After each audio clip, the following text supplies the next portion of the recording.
Thank you, Mr. Chairman.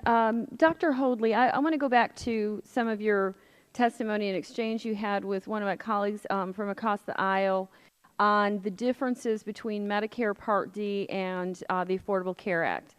Is the Affordable Care Act something, is it mandatory or not mandatory? For people to sign up for insurance? For people to sign up. There is an insurance mandate, yes. It is a mandate.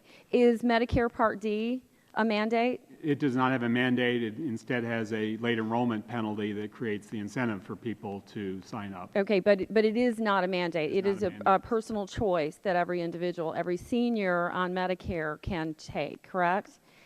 I do want to go back to, also you had pointed out that initially the risk corridor was temporary, was a 3-year temporary risk corridor when Medicare Part D was put together. Is that correct? No, actually it was set up as a permanent part of the program. It was set at a different width. The amount of potential payments in or out was greater in the first 3 years, stepped back in the second 3 years, and then left the department with the option of what to do with it thereafter. And then CMS at that point continued it. Is that correct? Right. So in your opinion, and of course this is your opinion, can you see the same thing happening with the Affordable Care Act, considering that it is at this point supposedly temporary?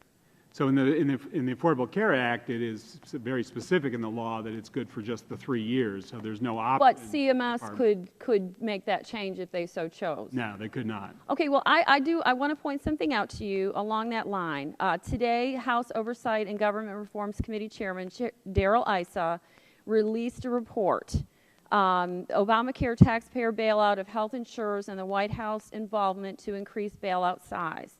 The report includes email correspondence showing that senior advisor to President Obama, Valerie Jarrett, directly intervened in response to an insurance company CEO's threat to increase premiums unless the White House acted to expand Obamacare's taxpayer bailout of insurance companies.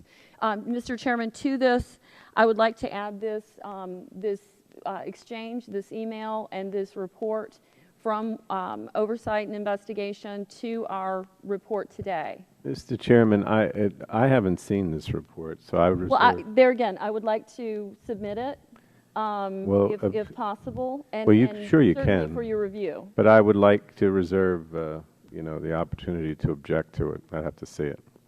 Okay. We'll wait till it comes down.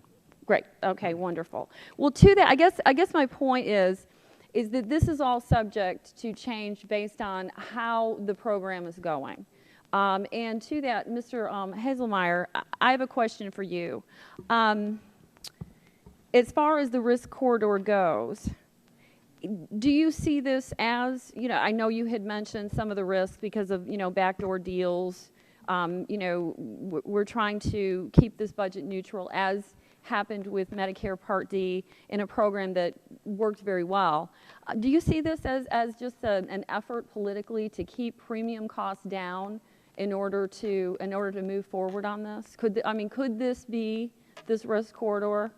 Well, I think that's a very legitimate concern, ma'am. And I think what animates a lot of the concern is clearly administration in many ways has been trying to keep premiums down, and this would be an avenue for them to make up some of that money. That's the concern that's here. And the way the statute is written, at least for the first 3 years, they could exploit the ambiguity in the statute to do that. So that's, I think, why you're having the hearing here, is to say, well, we have to, either get rid of it or make sure that it's clear that that can't be done by being budget neutral.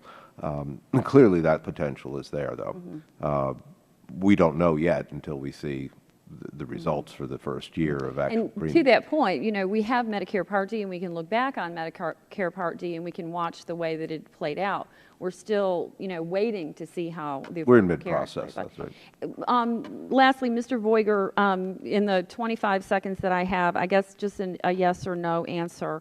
I know we were talking with Dr. Cassidy about, what members of Congress may or may not have known, whether or not individuals would be able to keep their health care plan. Do you believe that the president knew that they would not be able to keep their insurance plan? I don't know, but I would hope that he knew. Okay. Thank you. Thank you. Thank you, Mr. Chairman. I yield back.